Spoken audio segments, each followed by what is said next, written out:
दरअसल अब देश में राजनीति का भी एक नया अध्याय शुरू हो चुका है। लोग कहते हैं कि अब राजनीति में जिन लोगों को आने की अपेक्षा लोगों की बढ़ रही है, खास तौर पे शिक्षा के क्षेत्र से जुड़े लोग भी अब राजनीति में क्यों उतरे हैं, इसी तरीके का सवाल हम आज जानने का प्रयास करेंगे।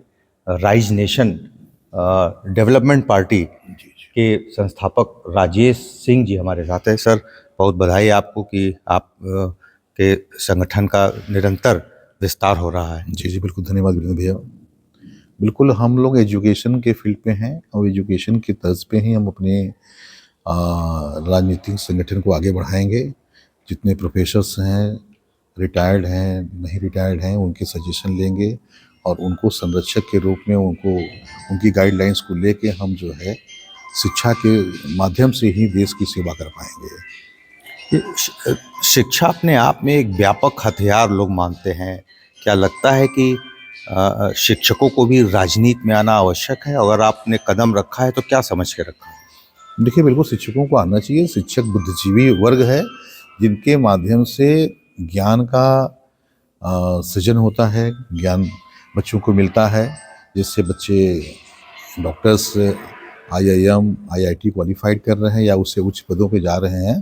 तो ये शिक्षक के माध्यम से सब चीज़ें संभव हो पा रही हैं और हम ये चाहेंगे अच्छे लोग जो है, जितने भी अच्छे लोग हैं उनके माध्यम से देश का विकास हुआ ही है और शिक्षक अगर जुड़ेंगे तो और बेहतर होगा, क्योंकि उनके अंदर बहुत से काबिलियत होते हैं, बहुत सी अच्छी चीज़ें होती हैं, जो कि अच्छे विचार होते हैं, जिनके माध्यम से देश को, समाज को और बेहतर कर सकते हैं।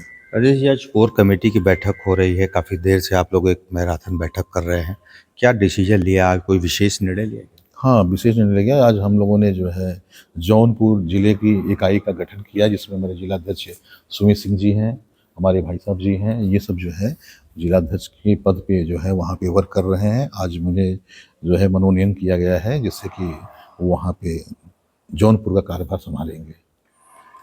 चर्चा है कि बहुत तेज़ी से विस्तारीकरण कर रहे हैं, कई जिलों में आपने जिम्मेदारी सौंप दी है। राजेश जी, संगठन बूथ लेवल पे या ब्लॉक स्तर पे भी तैयारी कर रहे हैं क्या उसके विस्तार की? हाँ, बिल्कुल। छोटे छोटे जो ग्राम हैं उस पे भी हम लोग जो है कि गठन कर रहे हैं और जिला पंचायत इलेक्शन के माध्यम से भी जो है हम लोग इनको जो है जोड़ेंगे, जिससे कि राइज नेशन वहाँ पे ही घर घर पहुँच पाए। अच्छा, राइज नेशन अभी इलेक्शन मोड में है, इलेक्शन लड़ेगा या अभी किसी राजनीतिक दल को वो समर्थन देने का प्लान कर रहा है? क्या प्लान है? देखिए, समर्थन तो हम लोग का हमेशा रहेगा ही, लेकिन ये है कि जैसे जैसे हम लोग की संगठन बड़ी होती जा रही है, उसमें फिर हम लोग जो है अपने हिसाब से अपने अपने कैंडिडेट आएंगे। लेकिन यह है कि समर्थन तो हमेशा रहेगा ही हम लोग का। देश के विकास के लिए, समाज के विकास के लिए हम लोग हमेशा अग्रसर रहेंगे अच्छे लोगों के साथ। राजेश जी, ये राइज नेशन डेवलपमेंट पार्टी रखने के पीछे, इसका जो नाम आपने रखा है, इसके पीछे का क्या सोच है और इसको जरा सा बताएं दर्शकों को। देखिए, देश के समृद्धि के लिए हमें राइज नेशन नाम रखा है हमने, और अपना देश, चाहे अपना देश हो चाहे और भी देश हो, सभी देश डेवलप करें, राइज करें, उनकी प्रॉस्पेरिटी अच्छी हो, उनका एजुकेशन बेहतर हो, वहाँ का जो भी लिविंग स्टैंडर्ड है वो बेहतर हो, तो जिससे कि एम्प्लॉयमेंट अच्छा हो। तो इसलिए हमने राइज नेशन इसी को मिला के मैंने रखा है कि अपने देश के विकास के लिए हम राइज नेशन का नाम रखा गया है। एक अंतिम सवाल राजेश जी, कि ये जो इलेक्शन कमीशन की तरफ से एसआईआर की प्रक्रिया कराई जा रही है, इसको आप ठीक मानते हैं? हाँ, बिल्कुल सही मानते हैं। ये एसआईआर होना चाहिए था, हो रहा है। ये बड़ी सराहनीय कार्य है, जिससे कि हम समझ पाएँ कि अपनी जनसंख्या सही में कितनी है और कहाँ कहाँ से क्या चीज़ें हैं। और ये बहुत ज़रूरी है कि कहाँ से बाहरी लोग भी आ जाते हैं, तो उसमें जितना बेस है हमारा वो क्लियर होना चाहिए। तो ये बहुत सराहनीय वर्क है।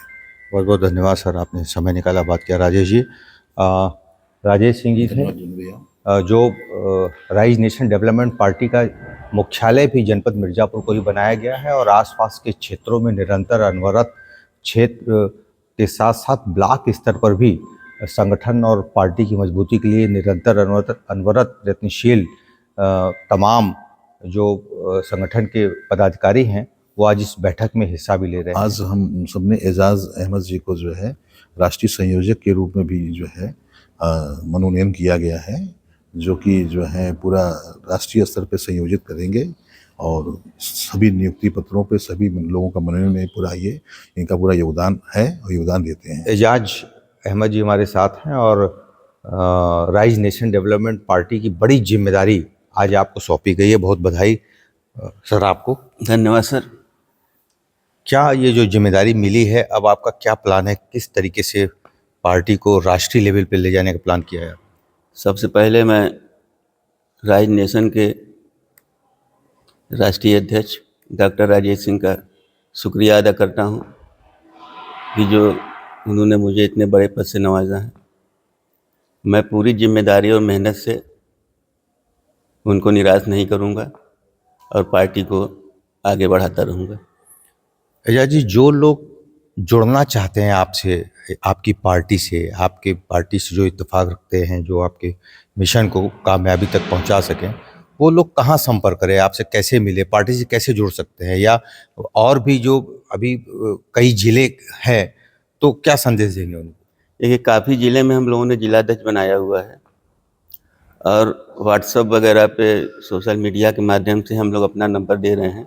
जिनको भी जुड़ना होगा वो उस नंबर पे संपर्क करेंगे और उनको उचित पद दिया जाएगा जिसके लायक वो हैं। अच्छा, लोग जुड़ेंगे क्यों? क्या फ़ायदा मिलेगा उनको जुड़ के? कौन से लोग जुड़ना चाहेंगे आपसे? देखिए, हम लोगों का जो मेन उद्देश्य है शिक्षा और समाज की सेवा करना। अगर वो इस लायक समझेंगे अपने आप को कि शिक्षा और समाज की सेवा में अपना योगदान देना है, तो ज़रूर हम लोगों से जुड़ेंगे। मिर्ज़ापुर से TV 100 के लिए वीरेंद्र गुप्ता की रिपोर्ट।